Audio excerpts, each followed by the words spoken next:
The distant crack of thunder echoed in the night sky, and a sprinkle of rain hit Randall Scott's face as he stood alongside the highway by a grave marker.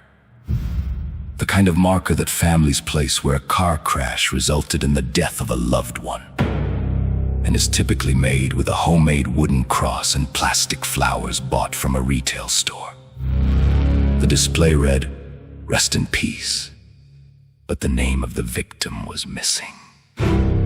In the distance, a set of headlights appeared, and Randall felt a flicker of hope that he could flag down the vehicle for a ride home. However, his relief quickly faded as an ambulance pulled up beside him. A man in uniform stepped out of the ambulance and approached Randall, greeting him with noticeable trepidation. "I'm glad you showed up. I have no idea where I am or how I got here. I'm here to pick you up and take you to your trial. We don't have much time, so can you get into my ambulance? You don't want to be late." "Trial? What trial? For what?" "For the deaths of Alice Lindstöm and her children, Ben and Samantha. You're being tried for murder related to a road rage incident." "I didn't kill anyone." "That grave marker was placed by her family. Yours was torn out of the ground and destroyed by them." "This makes no sense. How can I be tried for murder if I don't recall what happened? And why am I standing out here in the middle of nowhere at night?" "It will all come back to you when you're on the stand. The lawyers are very good at getting the information they need, and you're standing out here because you died during the event. I can't go into details for legal reasons." "If what you say is true, why send an ambulance? Why not a patrol car? Charges have been filed. There's no need for the police to show up. I am here because the ambulance service is tasked with transporting the dead." "What if I refuse to go with you?" "Most do, but they always end up at the courthouse. I'm very good at my job." "Who are you anyway?" "Some sort of ghost. I prefer to be called a spirit. Some would call me an angel. I find it hard to believe that I need transportation if I'm dead. Why not just wave your magic wand and transport me to the courtroom?" "That's not how it works now. Please get in the ambulance. I request a lawyer. One has already been provided for you, and you'll meet them when we arrive." "I need time to prepare." "Stop stalling. That never works. You need to get in the ambulance or they will send in a demon to make you, and you don't want that, trust me. Those evil bastards can be very mean." "If I'm already dead, what's the worst they can do to me? I've been out here for some time, and I'm no worse for wear, as they say." "The worst would be hell." "I hope that answers your question. If you don't start walking towards the ambulance in the next 30 seconds, I'm calling in my backup." "Do as you wish. I refuse your offer for a ride." "Okay, it's your funeral."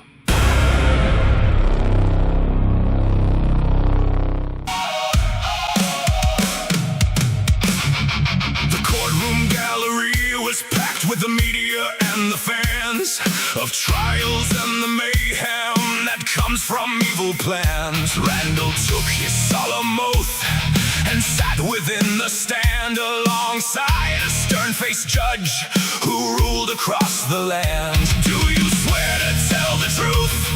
the bailiff asked the man who stood trial for the death of a woman and her clan. "I do not swear to anything inside your crooked court. I don't recognize your authority. I am not your sport."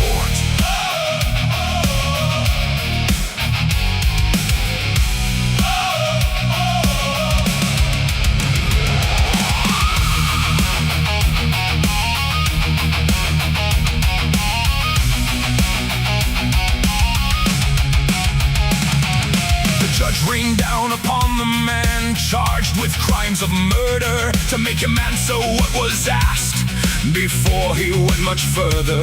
"I did not kill the family," Randall shouted from his chair. "I don't recall the crime you charge. This trial is not fair."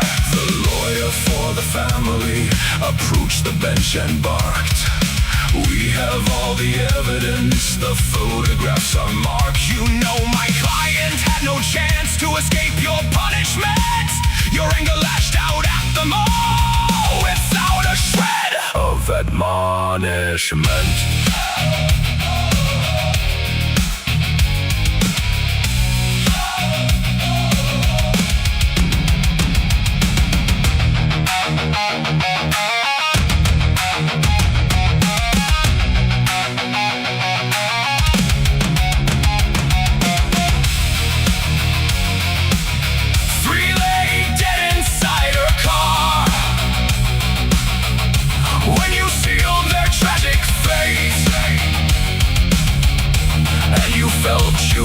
your best, so you would not be late.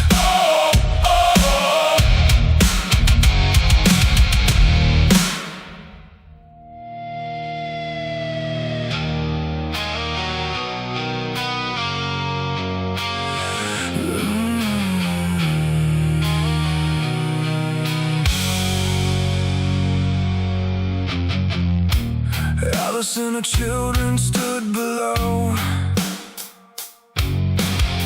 to watch the killer that they did not know. He took the lives of both her kids and a wife, then fought the law to save his wretched life.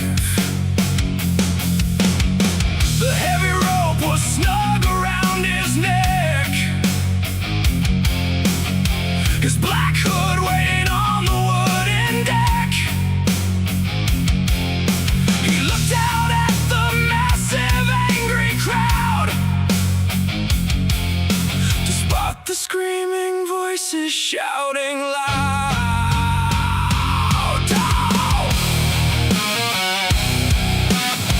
She gripped the trigger that would end his life.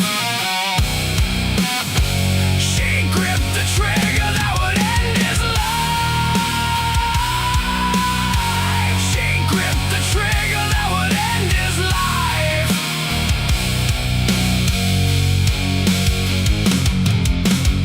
She gripped the trigger that would end his life, to drop the door and cut him like a knife, to watch him plunge and hear the sudden snap, 6 feet below the trapdoor's gaping gap. He took his final chance to speak aloud and beg for mercy from the roaring crowd. But when he finished, Alice looked at him and pulled the lever as his lights went dim. She gained her vengeance, or so Alice thought. She gained her vengeance, or so Alice thought. She gained her vengeance, or so Alice thought. She gained her vengeance. She gained her vengeance, or so Alice thought. She gained her vengeance. Or so Alice thought. She gained her vengeance, or so Alice thought.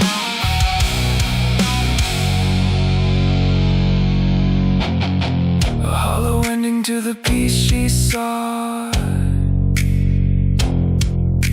To kill the dead, she struck at him again. His life is just a demon now began.